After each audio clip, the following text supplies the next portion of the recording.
માંથી અમે ભાઈઓ 5 જણા હતા. પહેલા અમારો મન મક્કમ હતું, પણ પાર્થે પહેલા હાથ ઊંચો કર્યો એટલે અમારે ધીરે ધીરે બધાને હાથ ઊંચા થયા.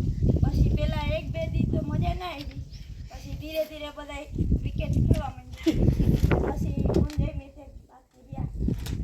પછી એમ ખબર પડી કે હું એક ગયો તો જમી તે વયો જાય, એટલે પછી આમ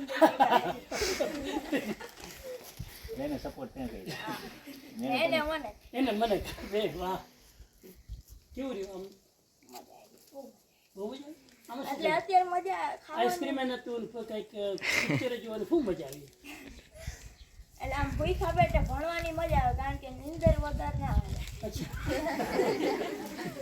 વેરી ગુડ તો રેલી ભણ્યા વખતે 9 દિવસ હે આમ પહેલાં કરતાં વધારે અરે વાહ તો ભણવું હોય ત્યારે શું કરી લેવાનું વેરી ગુડ બીજું કંઈ કેવું પારણામાં કેવું એ જરા કેવું પારણામાં બારણામાં તો અહીંથી પેલા જવાનું હતું ત્યારે એવું જ વિચારી રાખ્યું હતું કે 9 દી નથી ખાધું એટલે 9 દીનું એક હારે ખાઈ લે.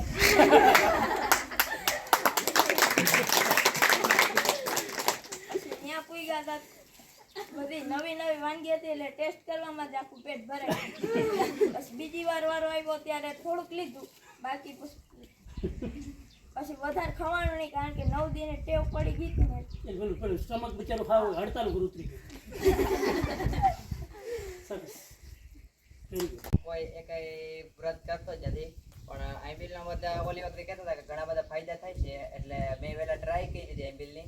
પહેલા જ્યારે શરૂઆતમાં સમણજી કીધું ત્યારે પાર્થે ઉજાત કર્યો, પછી મેં કર્યો, પછી ભાર્ગવ, જેનિસ ને વિદુર અમે બધા થયા, પણ પાર્થને જવાનું થયું એના કારણે ના કરી શક્યો, તેથી જેનિસ ને ભાર્ગવે વયા ગયા અને છેલ્લે અમે બી બાકી રહ્યા. અમે બે એકબીજાને સપોર્ટ કરવા માટે થઈને આઈબીલ કર્યું પૂરેપૂરા 9 દિવસ.